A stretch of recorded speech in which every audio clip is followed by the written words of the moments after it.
जय हिंद भाइयों बहनों, आपका अपना channel Sachin Chauhan math magic में आपका स्वागत है। तो आज मैं आपके लिए लेकर आया हूँ NTPC CBT 1, ठीक है, जिसका 8 मई का पहली शिफ्ट का पेपर, जिसका मैथ का सॉल्यूशन मैं कराऊंगा। जैसे कि आप देख रहे हैं पहला क्वेश्चन, तो इसमें पूछा गया है सबसे बड़ा अनुपात यानी सबसे बड़ी भिन्न बतानी है आपको। तो एक बार आप प्रयास करें, ठीक है, क्वेश्चन को, और कमेंट करें।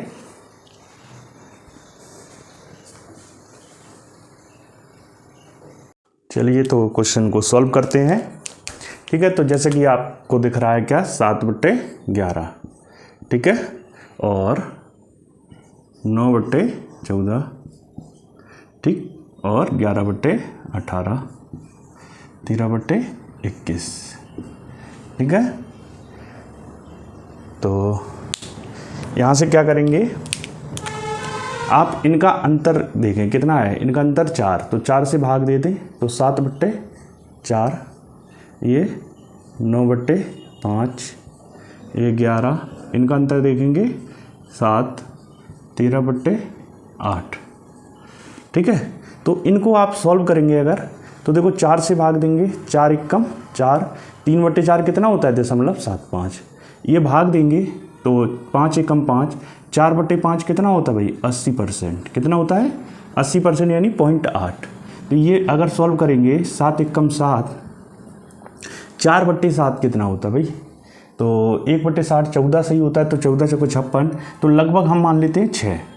तो ये करेंगे तो 8 एकम 8, 8 के बाद कितना बचा 5, और 5/8, 1/8 12.5, और 12.5 और 5 12 पंचे 60, तो ये भी 0.6। तो सबसे बड़ी वैल्यू कौन सी है ये, तो आपका सबसे बड़ा मान कौन सा हो जाएगा 9/14। तो यहाँ से उम्मीद करते हैं आपको ये बात समझ में आ गई होगी, ठीक है। तो एक तरीका ये है, ये क्या लगाया मैंने, आपको जो संख्या दी गई है उस संख्या में आपको क्या करना है, उस संख्या में आप जो अंश और हर का अंतर से डिवाइड कर देंगे, ठीक है। अंश को अंश हर के अंतर से डिवाइड कर देंगे, वहाँ से जो बड़ा मान आएगा वो भिन्न बड़ी होगी, और जो छोटा मान आएगा वो भिन्न छोटी होगी। उम्मीद करते हैं आपको बात समझ में आ गई होगी।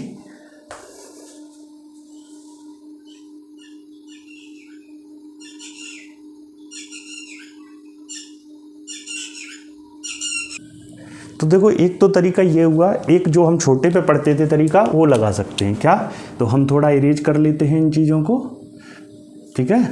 तो यहाँ से देखते हैं, आप इससे गुणा करो, 14 गुणे 7 कितना होगा 98, और ये 99, तो यहाँ से कौन,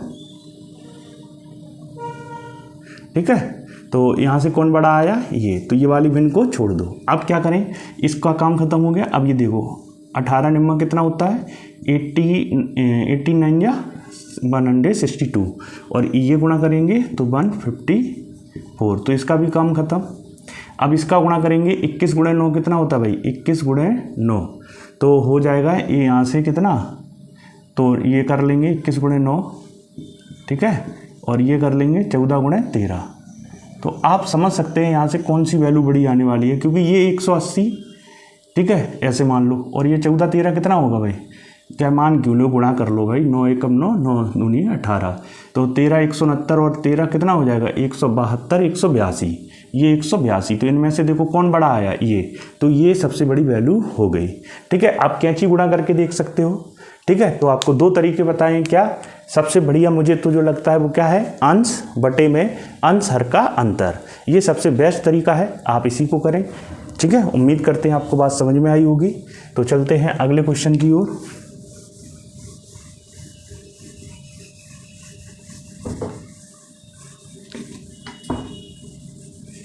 तब तक आप वीडियो को लाइक कर लें और शेयर कर लें, ठीक है।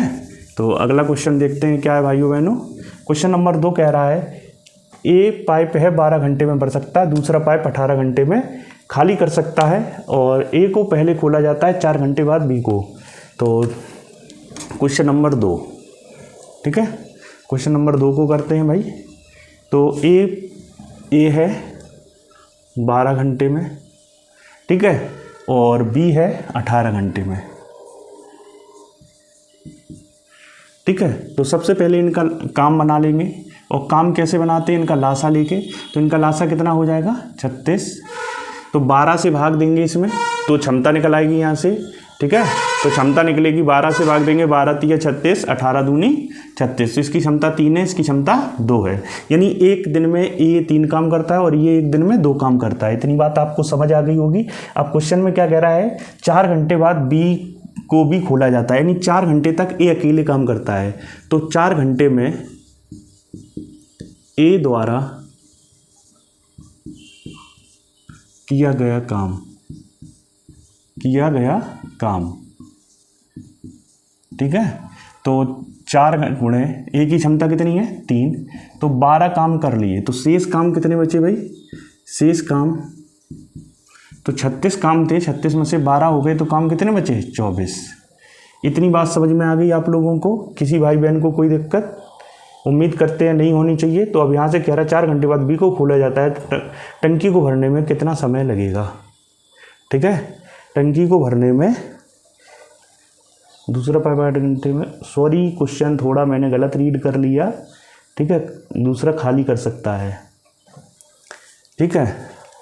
बी खाली करने वाला है, तो टंकी में काम बचा कितना, इतना तो सही है, कोई दिक्कत नहीं है, वो आप थोड़ा देख लेंगे। अभी तक कहानी कुछ गड़बड़ नहीं हुई है, बस ये खाली करने वाला, ये भरने वाला, मैंने दोनों भरने वाले बोले थे, ठीक है। ये 12 घंटे में भर सकता है, ये 18 घंटे में खाली कर सकता है, ठीक। तो अब क्या है, बी भी आ गया काम में, तो अब काम बचा कितना 24। तो अब दोनों मिलकर करेंगे, ए प्लस बी मिलकर काम करेंगे, पर ए काम करेगा 3 और बी करेगा 2, लेकिन बी क्या करेगा खाली। तो ये काम कितना हो रहा है 1 घंटे में, 1 घंटे में काम हो रहा है 1 घंटे में काम कितना हो रहा है 1। तो काम है कितना, काम है 24, काम है 24। तो 1 घंटे में 1, तो 24 काम कितने समय में होगा 24 घंटे में, ठीक है।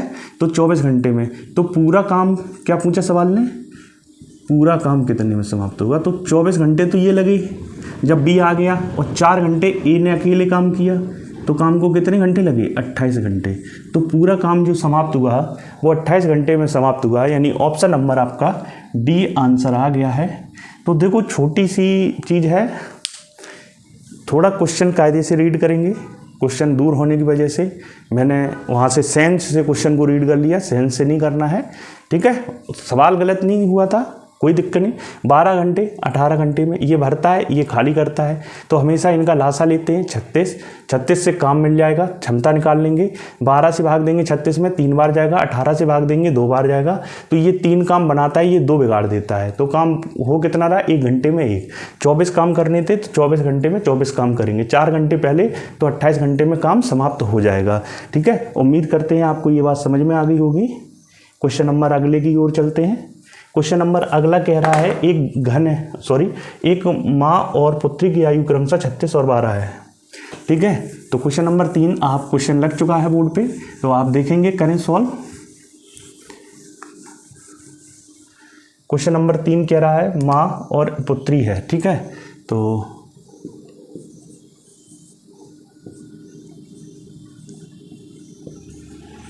माँ और पुत्री है, वहाँ से क्या कह रहा है ये 36 और 12 वर्ष है, कितने वर्ष बाद इनकी आयु, देखो 36 और 12 कितने वर्ष बाद ऐसा हो जाए कि ये दोगुनी हो जाए, माँ दोगुनी हो जाए, ये 1 हो जाए, ठीक है। तो देखो कई तरीके होते हैं, बेसिक में बता दे रहा भाई कैसे, 36 प्लस एक्स आप मान लेंगे और 12 प्लस एक्स। माँ दोगुनी हो जाए तो आप पुत्री को 2 गुना कर दें तो ये बराबर हो जाएगी। तो ये 36 प्लस एक्स, तो 12 दूनी 24 प्लस 2x, तो 24 इधर जाएगा, x उधर जाएगा, तो 36 माइनस 24 और 2x माइनस एक्स, तो x की वैल्यू यहाँ से कितनी आ गई, 36 में से 24 गया 12। तो यही पूछा गया कितने वर्ष बाद। तो ज़्यादा कठिन नहीं है, तो आप ज़्यादा सोचे भी नहीं। कुछ लोग कहेंगे हम ऑप्शन से कर लेंगे, बिल्कुल सही बात है, आप कर सकते हो। जैसे ऑप्शन 15 दिया, 15 इसमें जोड़ेंगे कितना हो जाएगा 27, 15 इसमें जोड़ेंगे कितना हो जाएगा 51, 27 का डबल करेंगे 54 होता है, 51 नहीं, गलत हो जाएगा। आप करेंगे 12 जोड़ेंगे 24, 12 जोड़ेंगे 48, तो 24 दूनी 48, आपका बी ऑप्शन यहाँ से हो जाएगा। कौन सा ऑप्शन, बी ऑप्शन, ठीक है। तो ऑप्शन से भी कर सकते हैं, कोई दिक्कत नहीं है, आप रेशियो से भी कर सकते हैं, ये आपके ऊपर डिपेंड करती है कि आप क्या क्या सोच सकते हो, ठीक है।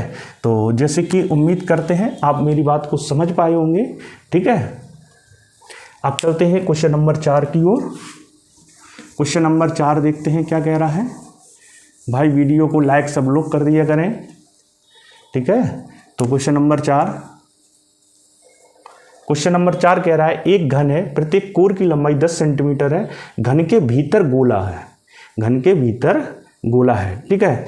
तो एक चीज़ बताओ, घन के भीतर गोला है तो जितना भाई घन की भुजा है ना, आप क्वेश्चन में देख पा रहे हो, तो घन बना हुआ है, उसके अंदर गोला रखा है, तो इसका मतलब क्या है, जो घन की भुजा है ना वो गोले के व्यास के बराबर होगी। क्या होगी? घन की भुजा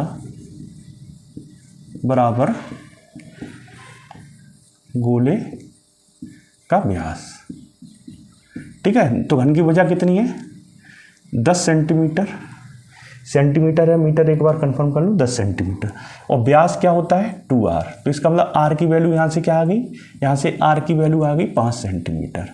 किसी भाई बहन को इतनी सी बात समझने में कोई दिक्कत हो तो बताए। r की वैल्यू यहाँ से निकाल ली है हमने, ठीक है। अब क्वेश्चन आगे क्या कह रहा है? आगे कह रहा है एक गोला उत्कीर्ण किया गया है, गोले के पृष्ठीय क्षेत्रफल और घन के बाह्य पृष्ठीय क्षेत्रफल का अनुपात बताओ। तो देखो गोले का पृष्ठीय क्षेत्रफल क्या होता है, आपको देखो फार्मूले याद होने चाहिए और कुछ नहीं। गोले का पृष्ठीय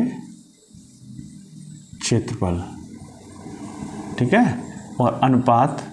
तो जल्दी से आप लोग कमेंट करेंगे गोले का क्या होता है, तो ये होता है 4πr², ठीक है, अनुपात। अब किसका कहा गया? घन का बाह्य पृष्ठीय क्षेत्रफल का अनुपात, घन का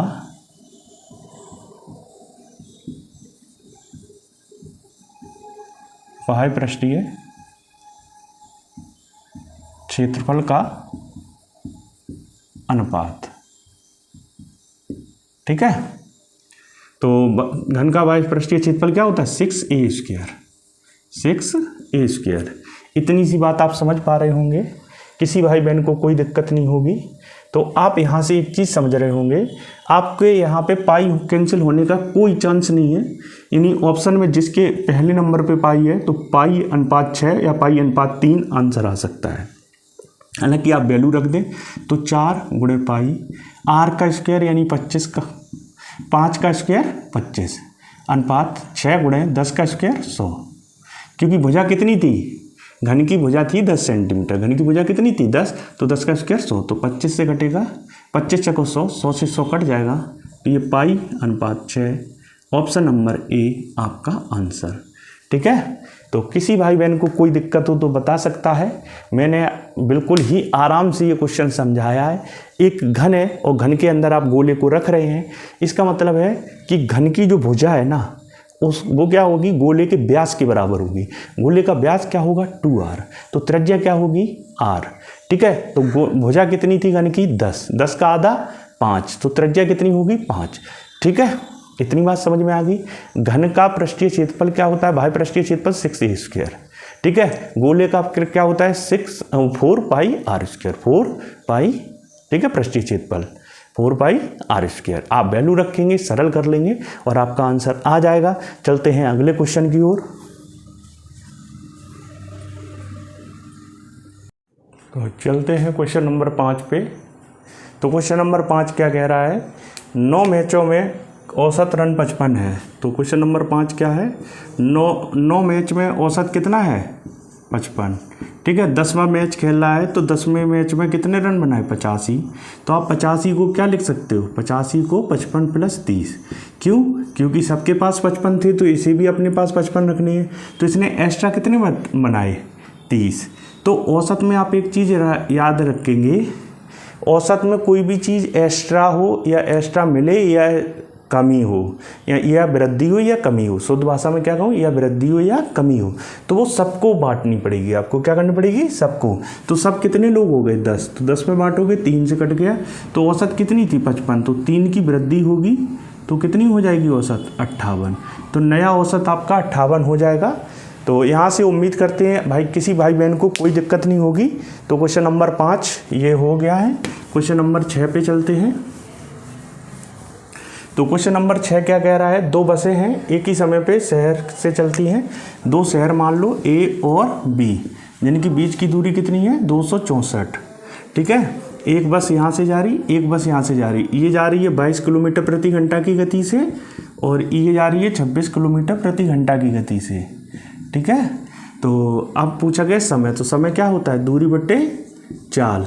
दूरी कितनी भाई, चाल क्या होगी, जुड़ जाएगी। क्यों, जब बस कोई भी व्यक्ति आमने सामने आते हैं तो चालें जुड़ती हैं। तो ये हो जाएगी 48। 48 से इसमें भाग देंगे तो 12 से इसे काटेंगे ये 4 बार और 12 से ये कटेगा 12 दूनी 24, 12 दूनी 24, तो 22/4। इसे सॉल्व करेंगे तो 4 पंचे 20, 4 पंचे 20, 4 पंचे 20, 5.5 किलोमीटर, सॉरी 5.5 घंटे, क्योंकि समय पूछा गया तो इकाई क्या आएगी, घंटे में। तो क्वेश्चन नंबर 6 उम्मीद करते हैं आपको समझ में आ गया होगा।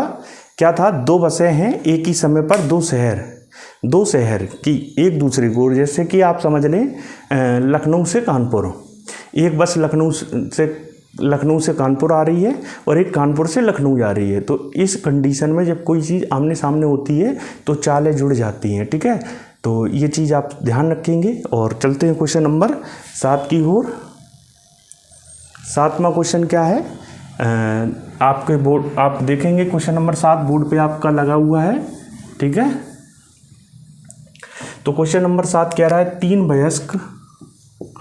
3 बुजुर्ग लोग हैं, मतलब वी प्लस वयस्क से मैंने वी बना लिया और कितने बच्चे हैं, 4 बच्चे हैं। तो टिकट का खर्चा कितना हो रहा भाई, 380 रुपये का भुगतान हुआ। ठीक है, तो 2 वयस्क और 3 बच्चे, 2 वयस्क और 3 बच्चे हैं, तो खर्चा हो रहा कितना, 270 रुपये का। ठीक है, तो हमसे पूछा गया है एक वयस्क के लिए खर्चा बताओ, एक वयस्क की कीमत बताओ। तो हम क्या करें, बच्चों की संख्या को बराबर कर लें। तो समीकरण में ऊपर वाले में 3 से गुणा, नीचे वाले में 4 से गुणा। तो हम कर लेंगे 3 से गुणा, 3 त्रिका 9 वी और 4 तिया 12 वी, और ये गुणा करेंगे 38 तिया 114। ठीक है, और 4 से 4 दूनी 8 और 4 तिया 12 भी और 27 54 108। ठीक है, तो ये हो जाएगा। अब क्या करेंगे, लिखेंगे घटाने पर, तो ये माइनस ये माइनस ये माइनस, प्लस माइनस ये कट जाएगा, यहाँ बचेगा क्या, बी और यहाँ बचेगा 60। तो वयस्क का खर्चा कितना आ गया, 60। ऑप्शन कौन सा है यहाँ पे, ऑप्शन नंबर डी। तो ऑप्शन नंबर डी आपका आंसर आ गया है। उम्मीद करते हैं ये बात आपको समझ में आ गई होगी, किसी भाई बहन को कोई दिक्कत नहीं होगी यहाँ से। ठीक है, तो चलते हैं अगले क्वेश्चन की ओर। बारिश के कारण लाइट भी परेशान कर रही है आज। ठीक है, तो 1 मिनट में देख लूँ क्या समस्या हो रही है।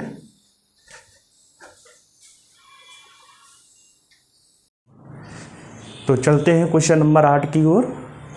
ठीक है, क्वेश्चन नंबर 8 क्या कह रहा है, क्वेश्चन नंबर 8 कह रहा है एक विद्यार्थी गणित और भौतिक में समान अंक प्राप्त करता है। मान लो 2 एग्जाम हुए, मैथ का हुआ और फिजिक्स का हुआ आपका। ठीक है, समान अंक प्राप्त करते आप 100 नंबर प्राप्त किए, यानी आपके पेपर कितने नंबर का हुआ, 200 नंबर का हुआ। ठीक है, मतलब 200 नंबर आपने प्राप्त किए। ठीक है, कह रहा गणित में अगली परीक्षा हुई, आपने गणित में 20% नंबर बढ़ा लिए, कितने बढ़ा लिए, 20, लेकिन फिजिक्स में 10 कम हो गए। फिजिक्स में कितना कम हो गए, 10। तो ये प्लस हुई, ये माइनस, तो कुल मिला के आपके कितने नंबर बढ़े, आपके 10 नंबर बढ़े।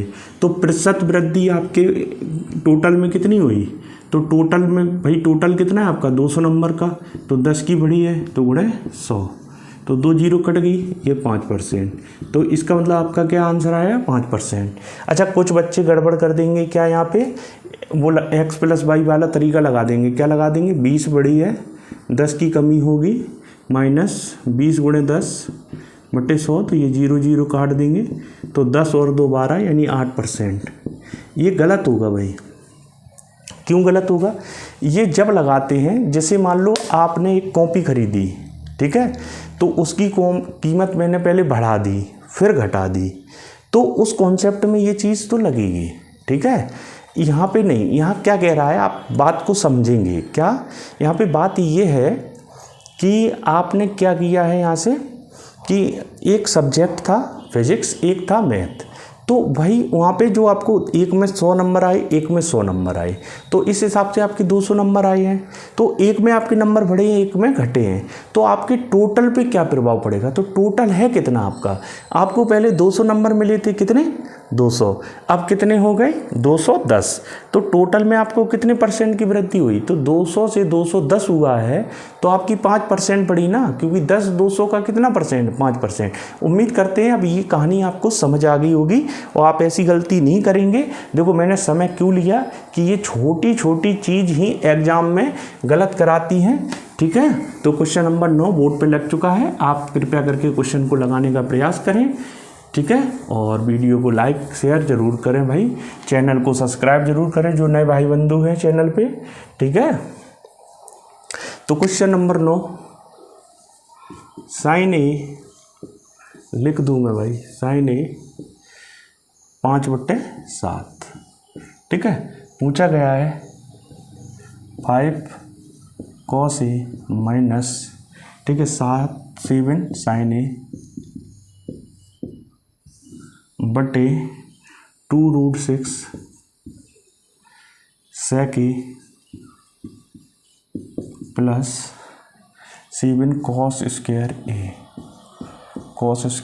ए, इसकी वैल्यू पूछी गई है। देखो एक चीज़ आप याद रखेंगे बहुत कायदे से, लाल बटे कक्का।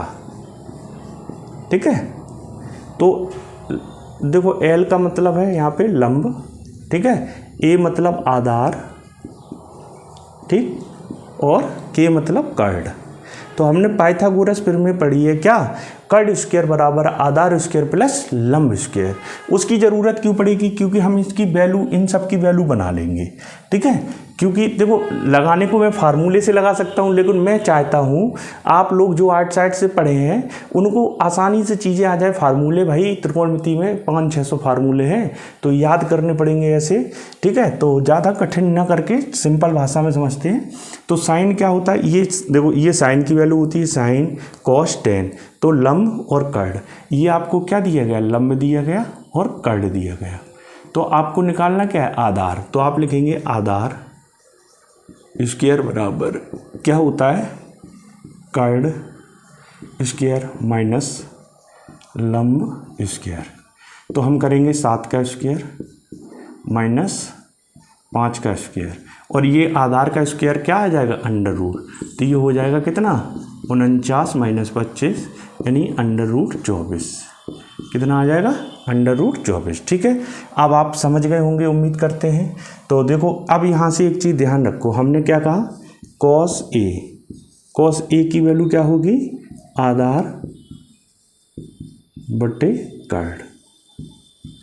ठीक है, और sec ए की वैल्यू कितनी होगी, सभी भाई बहन जल्दी से कमेंट करके बताएं, sec ए की वैल्यू कितनी होगी, जल्दी से कमेंट करके बताएं।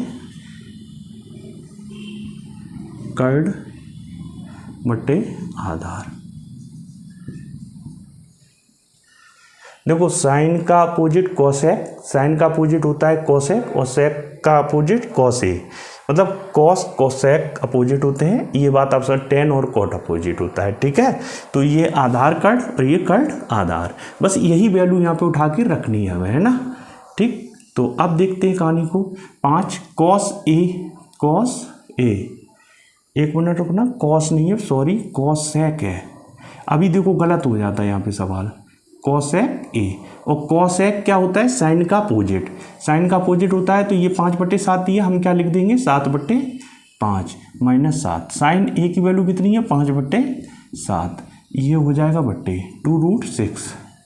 अच्छा इसको हम क्या कह सकते हैं, इसको भी 2√6, क्योंकि ये 4 × 6 4 का वर्गमूल 2। ठीक है, तो ये इंटू, तो ये आ जाएगा 7/2√6 प्लस, और यहाँ से क्या है 7 × cos स्क्वायर है। cos ए की वैल्यू कितनी है, आधार और कर्ड। आधार कितना है आपका √24, ठीक है, और कर्ड कितना है 7 का स्क्वायर। ठीक है, देखो ये कट गया, ये कट गया, ये कट गया, तो यहाँ क्या बचा 7 माइनस 5, और यहाँ क्या बचा 7 प्लस 7, √24 का स्क्वायर करेंगे 24/49। 7 से 7 बार कटेगा, तो 7 49 प्लस 24/7, ये 7 पहुँच जाएगा ऊपर, तो ये 14/73, जो कि आपका आंसर यहाँ से आ गया। देखो मैंने बहुत ही आराम से ये सवाल पढ़ाया, उसका कारण है कि कुछ लोग ऐसे हैं बहुत बेसिक वाले देखते हैं, ठीक है। तो क्योंकि देखो मैं ये चीज़ समझता हूँ, मैं अभी शुरुआती टीचर हूँ, तो जो बेसिक बच्चा होता है वो हम जैसे टीचरों को ज़्यादा ढूंढता है कि छोटी छोटी चीज़ों को बता के चले, ठीक है। हालांकि जो बच्चे मेरे से पढ़ रखे हैं वो जानते हैं कि आपको कोई दिक्कत नहीं होगी, आप पढ़ते रहें, ठीक है। तो कोई दिक्कत नहीं, चलते हैं अगले क्वेश्चन पे।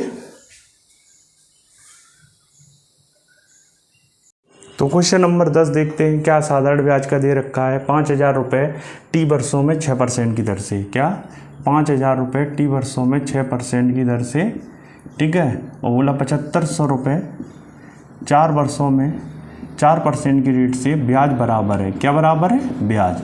तो हमने क्या किया, PRT/100 बराबर PRT/100। तो देखो 100 से 100 कट जाएगा, 2 जीरो से 2 जीरो कट जाएंगी, 25 दूनी 50, 25 तिया 75, 6 दूनी 12 और 4 तिया 12 कट जाएगा। यहाँ टी बचा, वहाँ क्या बचा? 4। तो टी की वैल्यू यहाँ से क्या आ गई? 4। उम्मीद करते हैं ये बात सब समझ में आ गई होगी। किसी भाई बहन को इस बात को समझने में कोई दिक्कत नहीं होगी।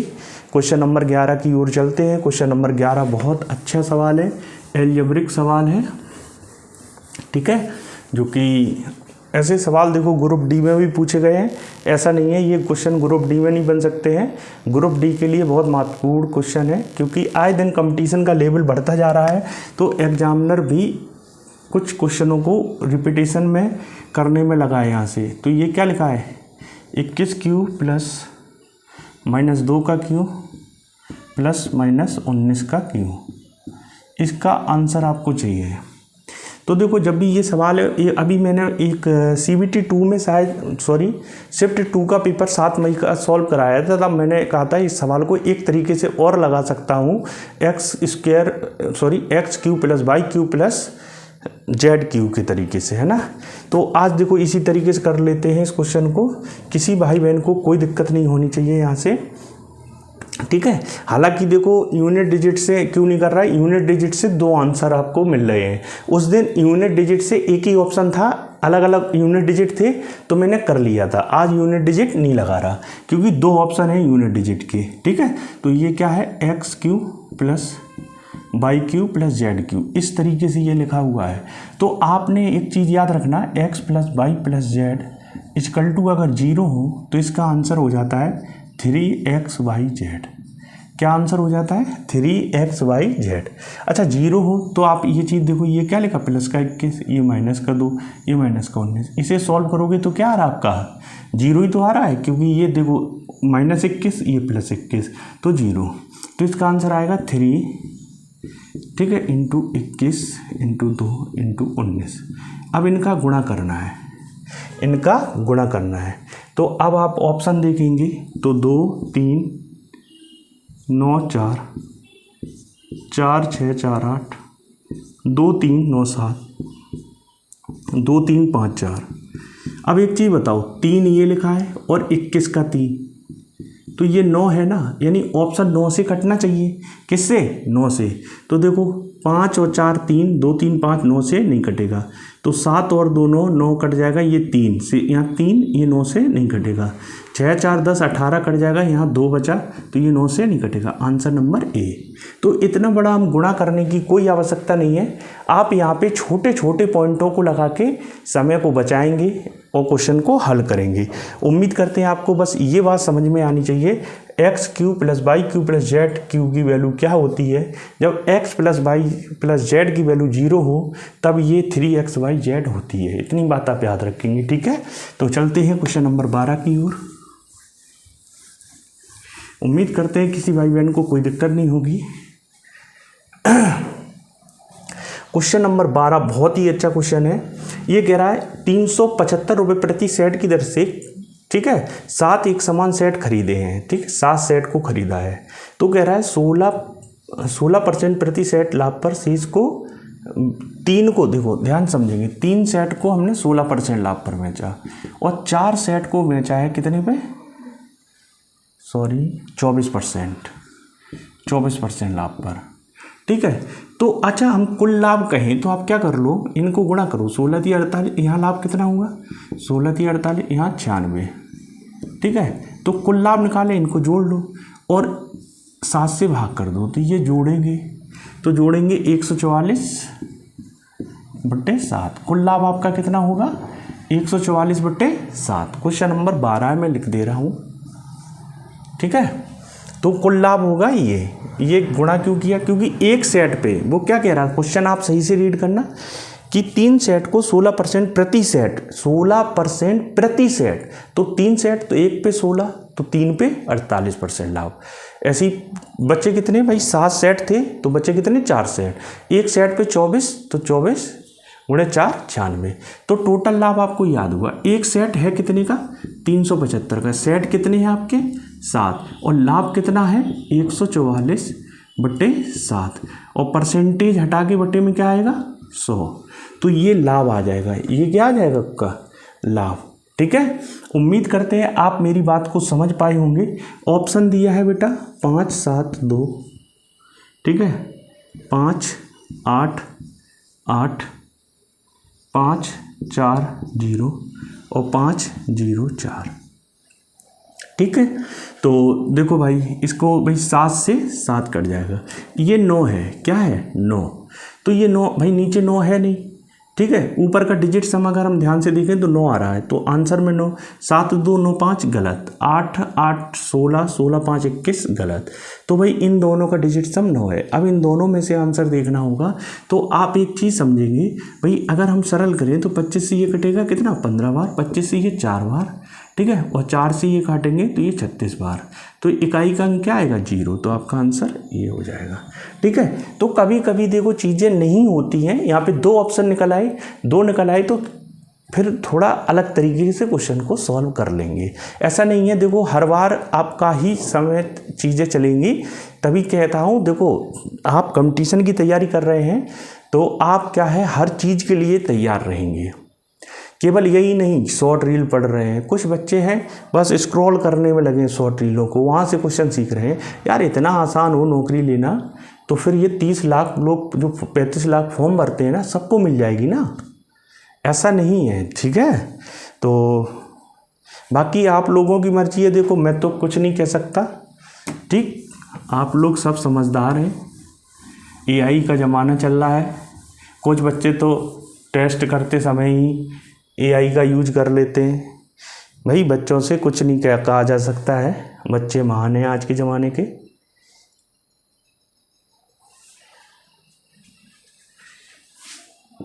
क्वेश्चन नंबर 13, तो 14/6 की पावर 8 गुणे 6/14 की पावर 3 गुणा 14/6 की पावर 10 = 6/14 की पावर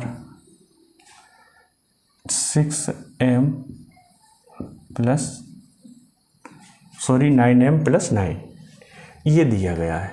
तो देखो घातांक कड़ी में आपने एक चीज़ समझी होगी, घातांक कड़ी क्या कहती है, जब आधार समान होते हैं तो गुणा में घातें जुड़ जाती हैं और भाग में घातें घट जाती हैं। तो मैंने देखा 14/6 14/6, तो इनकी घातें जुड़ जाएंगी, इनकी घात कितनी है भाई 8 और 10 18, और ये इधर गुणा में तो उधर जाएगी भाग में, तो इनकी घातें क्या हो जाएंगी घट जाएंगी, तो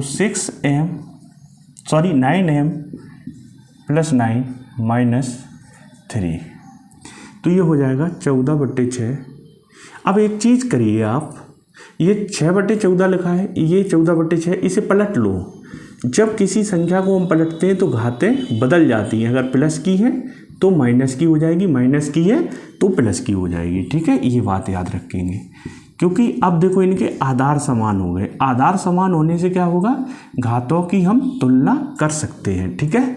तो ये अब ये देखो आधार समान है, घातों की तुलना कर देंगे तो 6m+6 -18, तो 6 उधर जाएगा तो 9m, 18 और 6 भाई लिख देता हूँ मैं -24, ठीक है।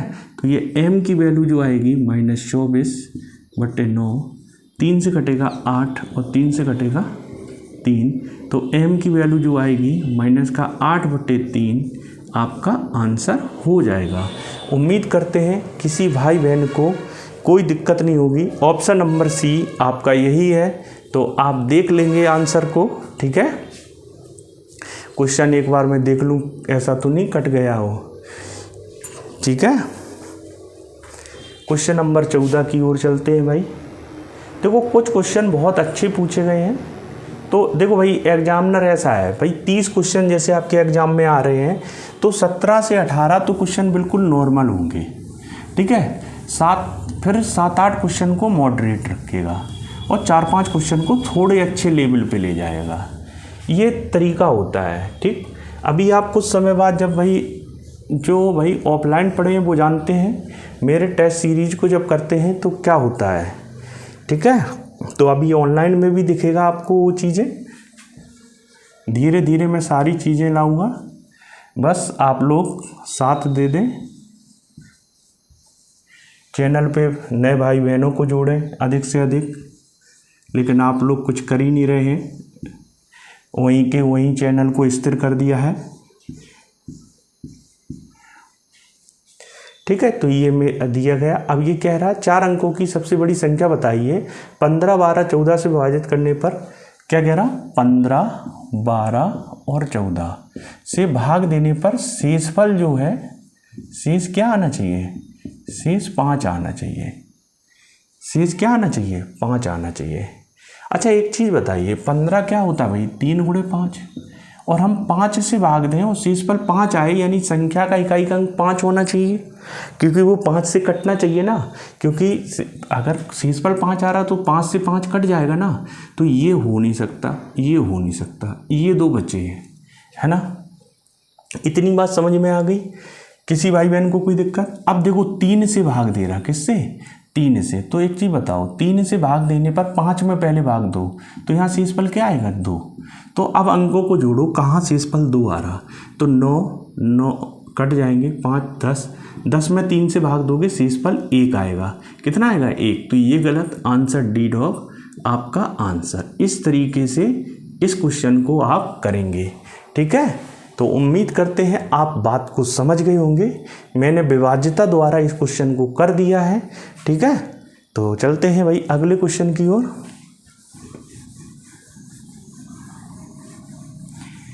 मैं अपनी स्पीड बहुत कम रख रहा हूं भाई, आपको समझाने के लिए।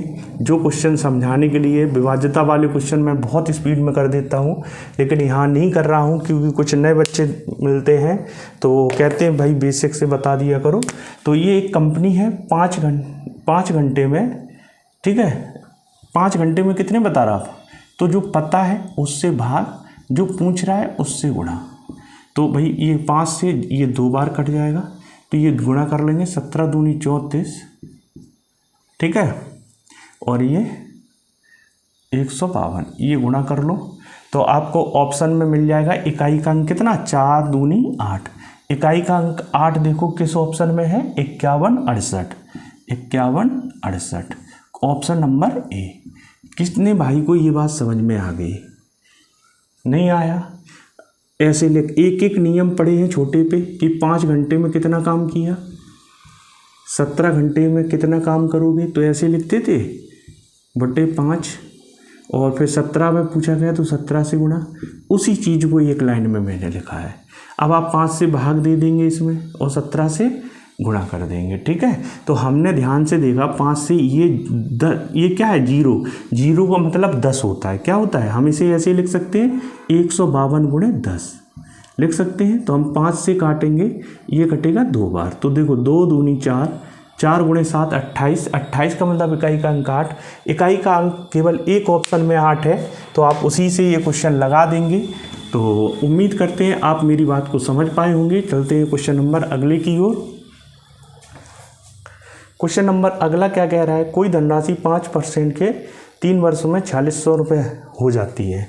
Question number 16। अब थोड़ा सा हम क्वेश्चन आसान है, स्पीड बढ़ा रहे हैं। तो देखो मैंने क्या कहा था, साधारण ब्याज क्या होता है, पी आर गुणे टी होता है। तो ये कितना है भाई, 5 गुणे 3 यानी 15%। अगर आपको 15% ब्याज मिला है तो धनराशि कितनी होती है भाई, 100% होती है धनराशि। तो इसका मतलब मिश्रधन कितना होगा, 100 + 15, 100 + 15 यानी 115%। लेकिन सवाल में कितना दिया गया, सवाल में दिया गया 4600। कितना दिया, 4600। तो ये 115 की वैल्यू है, मूलधन पूछा गया तो 100 की वैल्यू। ठीक है, उम्मीद करते हैं आपको बात समझ में आ गई होगी।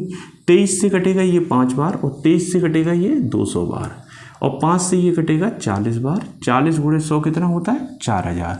यानी मूलधन जो आएगा मेरा कितना आ जाएगा, 4000 रुपये। ठीक है, जो कि ऑप्शन नंबर सी में दिया गया है। ठीक, तो क्वेश्चन नंबर 17 चलते हैं। क्वेश्चन नंबर 17 क्या कह रहा है, 173 351 ये दिया गया। फिर अगला दिया गया 171 273, अगला दिया गया 127 257, अगला क्या दिया गया 177 और 827। ठीक है, अब इनमें से कह रहा है कौन सा युग्म सहअभाज्य नहीं है। तो सहअभाज्य संख्या वे संख्या होती है जिनका मासा 1 होना चाहिए। मासा कितना होना चाहिए, हमेशा 1 होना चाहिए। इतनी बात आपको याद रहेगी। तो अगर हम ध्यान से देखें, ये 19, ठीक है, ये 7 और एक 8 और एक 9, ये 3 से कट रहा। इनके अंकों का योग देखें, ये भी 3 से कट रहा।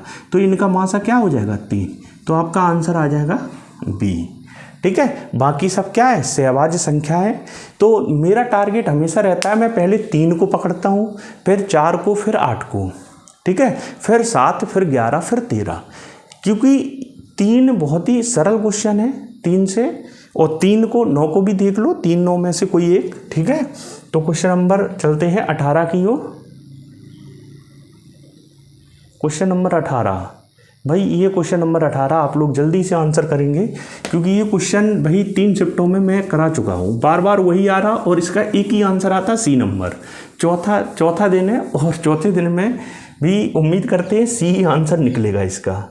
ठीक है, देखते हैं क्या कह रहा है भाई।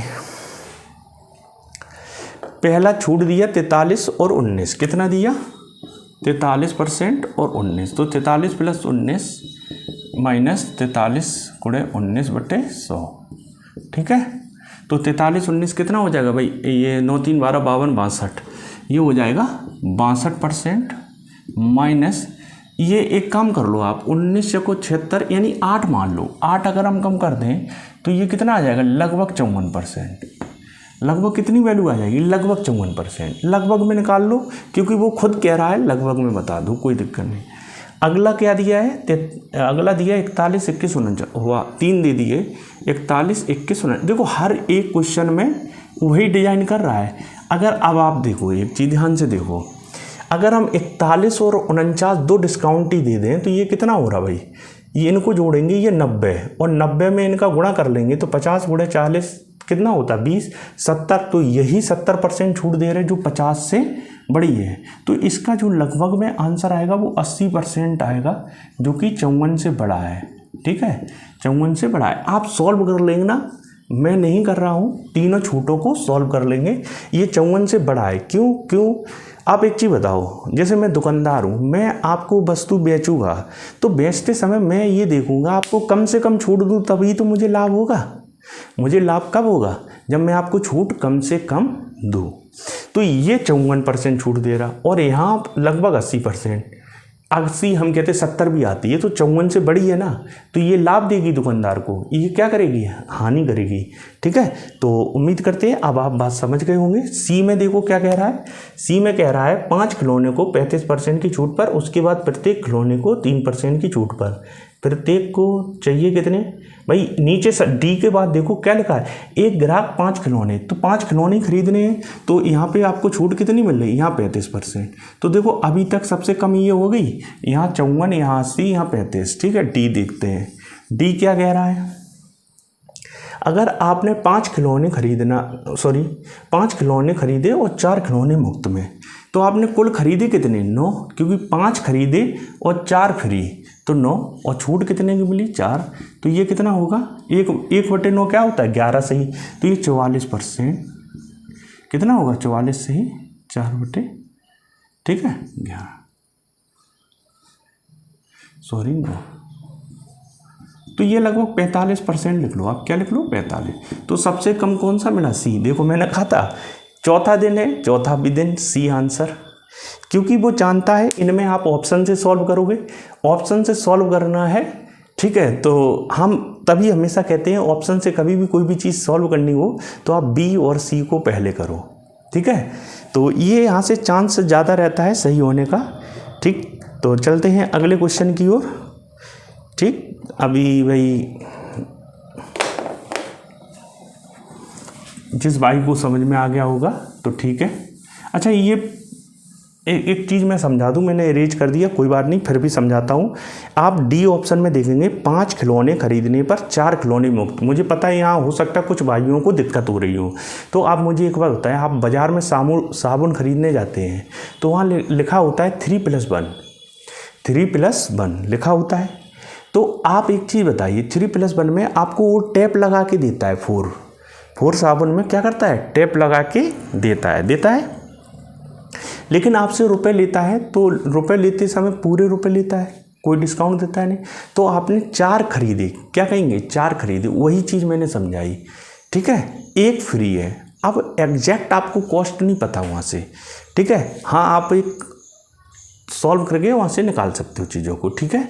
तो मैं क्या कहना चाह रहा हूँ, 5 खरीदेंगे 4 फ्री, तो इसका मतलब आपने खरीदे कितने 9 पीस, और 9 में फ्री कितने हैं 4, तो परसेंटेज में आप बता देंगे इतने % डिस्काउंट मिला है, ठीक है। उम्मीद करते हैं अब आप बात को समझ पाए होंगे।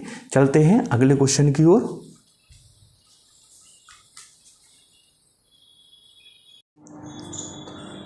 तो क्वेश्चन नंबर 19 की ओर चलते हैं। क्या है, एक समबाहुभुज के सभी अंतःकोणों का योग। देखो समबाहुभुज के अंतःकोणों का योग क्या होता है, अंतःकोणों का योग कितना दिया 1800 डिग्री, ठीक है। जल्दी से आप कमेंट करके बताएंगे क्या होता है। तो n-2 इंटू 180 डिग्री, तो ये काटोगे इससे कितनी बार कटेगा 10, तो n बराबर 12। तो n क्या होती है भुज, n क्या होती है भुजा, मतलब भुज कितने हैं, उस आकृति की भुजा कितनी है ना। अब हमसे पूछा गया विकर्णों की संख्या, भुजा की संख्या निकाल ली, तो विकर्णों की संख्या बताओ आप। कितने भाई बहनों को ये पता है विकर्णों की संख्या निकालने का फार्मूला। जल्दी से आप कमेंट करेंगे, जल्दी से आप कमेंट करें भाई।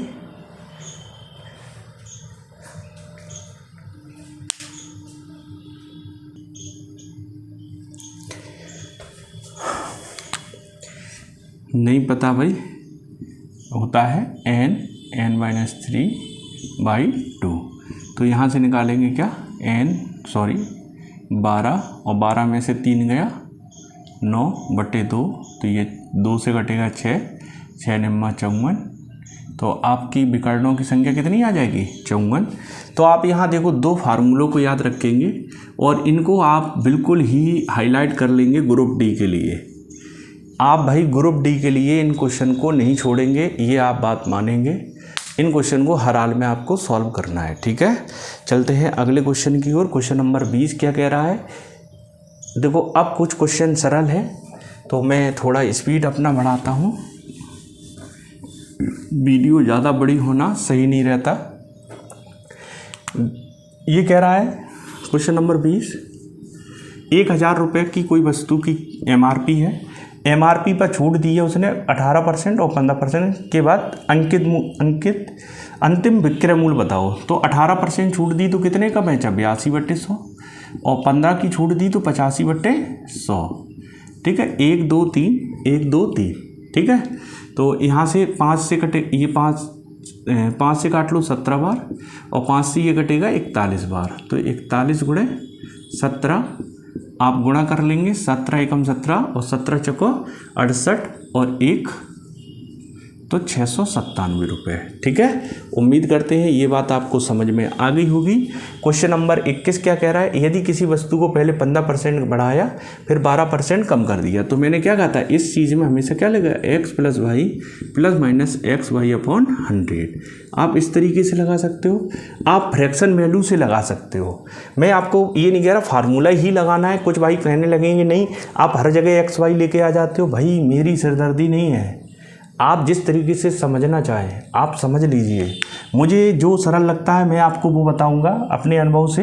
बाकी आपकी है 15 + 12 सॉरी 15 बढ़ाया 12 कम किया, ठीक है, प्लस माइनस क्या होगा यहाँ माइनस, और 15 × 12/100, तो 15 में से 12 गया 3, ठीक है, माइनस 15 12 180, 180 में 100 से भाग देंगे तो ये आ जाएगा 3 - 1.8 यानी 1.2। प्लस में आया तो वृद्धि और माइनस में आएगा तो कमी। देखो अब कुछ भाई बहन को मैं ये चीज़ इसलिए बताता, जब भिन्ने आपकी सरल हो तो आप भिन्ने से लगा लो, जब भिन्न आपको कठिन लगे तब आप इससे लगा लो। अब ये समझाने के लिए लिखा, मैं तो ऐसे करता 15 में से 12 गया 3 और 15 12 180, 180 में 100 से भाग देगा 1.8, तो 3 में से 1.8 घटाएंगे कितना आएगा 1.2, हो गया सवाल। एग्जाम में तो मैं ऐसे करूँगा, पर एग्जाम मुझे नहीं देना, एग्जाम आपको देना है। आप ये चीज़ें सीखेंगे, सिखाने के लिए इतनी कहानी लिखनी पड़ती है ना कि मेरे को करने में इतना टाइम लगेगा। ठीक है, तो ये चीज़ें आप समझेंगे उम्मीद करते हैं, ऐसे नहीं कि वही कहने लगते हैं।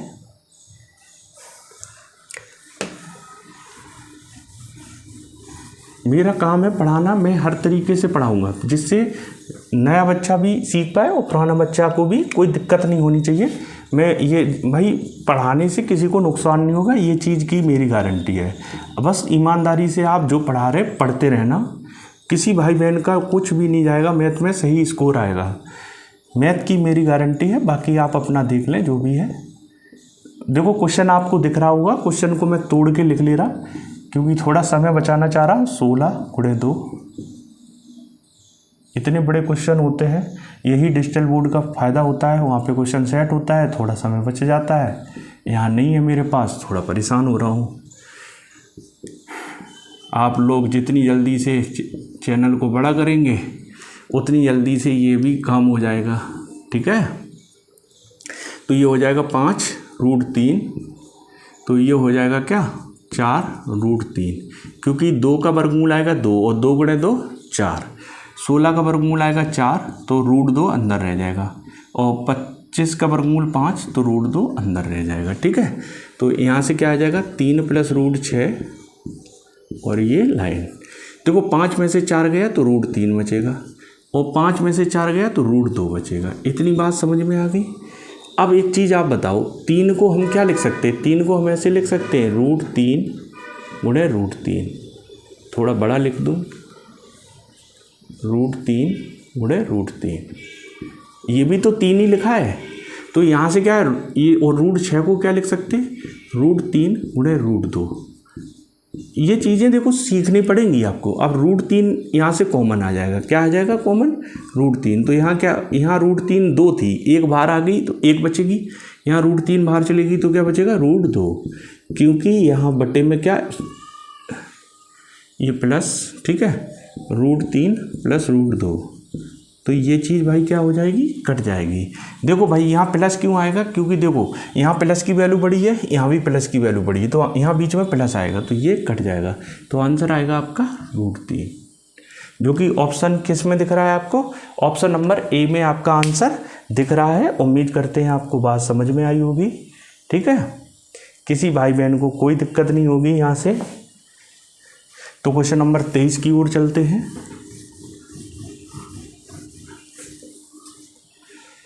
क्वेश्चन नंबर 23 कह रहा है, एक समचतुर्भुज के विकर्ण परस्पर लंबवत है, एक दूसरे को समद्विभाजित करते हैं, विकर्ण एक दूसरे। देखो समचतुर्भुज अभी हम पिछले वाले कुछ उसमें समझा चुके थे समचतुर्भुज को।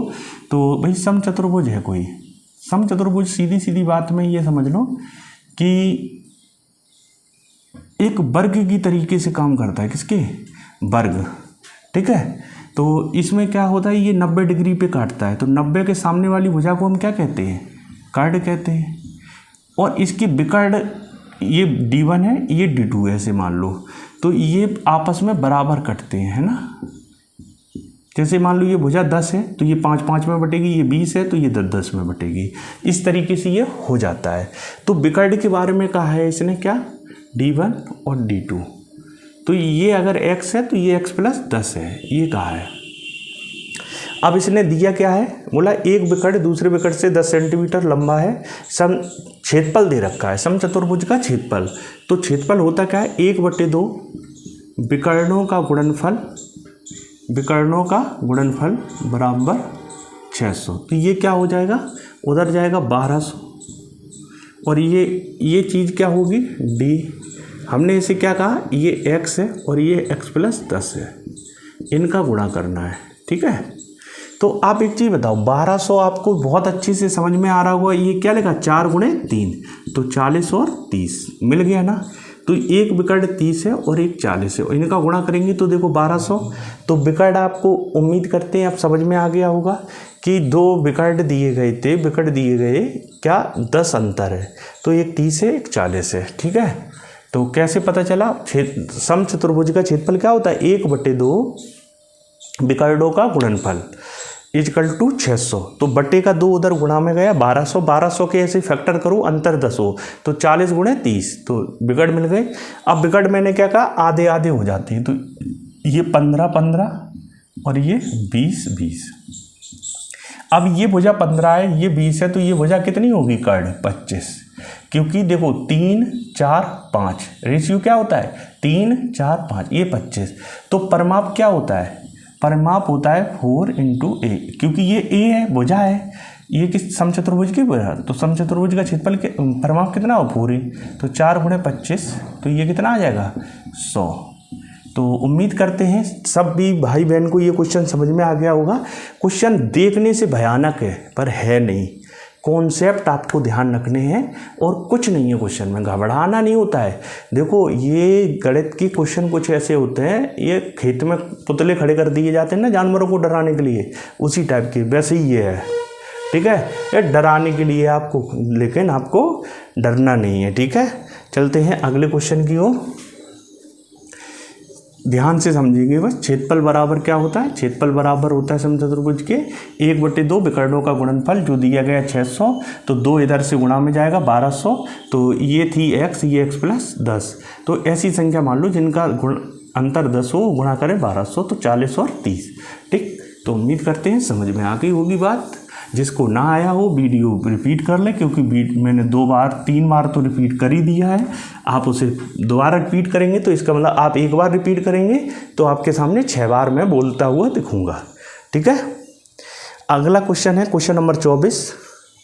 तो क्वेश्चन नंबर 24 क्या कह रहा है, क्वेश्चन नंबर 24 कह रहा है भाई, अर्शदीप संदीप अवतार 3 है, कार चला रहे हैं, क्या कर रहे हैं, 4। तो देखो 3 घंटे में 52 किलोमीटर की स्पीड, 3 घंटे में 52, ठीक है। और 4 घंटे में 65, 4 घंटे में 65, और क्या कह रहा है 3 घंटे में 76, 3 घंटे में 76। ये चाल दे रखी है, क्या दे रखी है, चाल है, और ये समय। तो ऊपर हम लिख दे रहा है ये समय है और ये चाल है।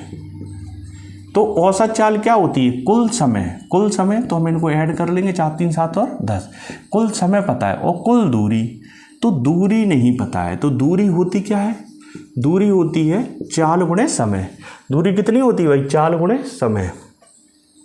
तो 3 से गुणा करेंगे तो ये कितना हो जाएगा 156 प्लस 65 दूनी 130, 260, और 76 7 या 21, 6 या 18, 228, ठीक है। तो इनका टोटल कर लेंगे भाई दूरी का। तो देखो भाई 8 6 14 का 4 हासिल लगा, 1 2 3 6 9 और 5 9 5 14 हासिल लगा, 1 2 2 4 और 6 644, कितना आ गया 644 किलोमीटर। दूरी आ गई आपकी इतनी। औसत चाल अब क्या पूछी गई, औसत चाल। औसत चाल क्या होती है, कुल दूरी बटे कुल समय।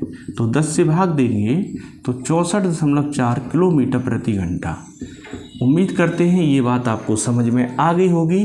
किसी भाई बहन को यहाँ से कोई दिक्कत नहीं होगी, आप मेरी बात अच्छे से समझे होंगे। चलते हैं अगले क्वेश्चन पे, ठीक है।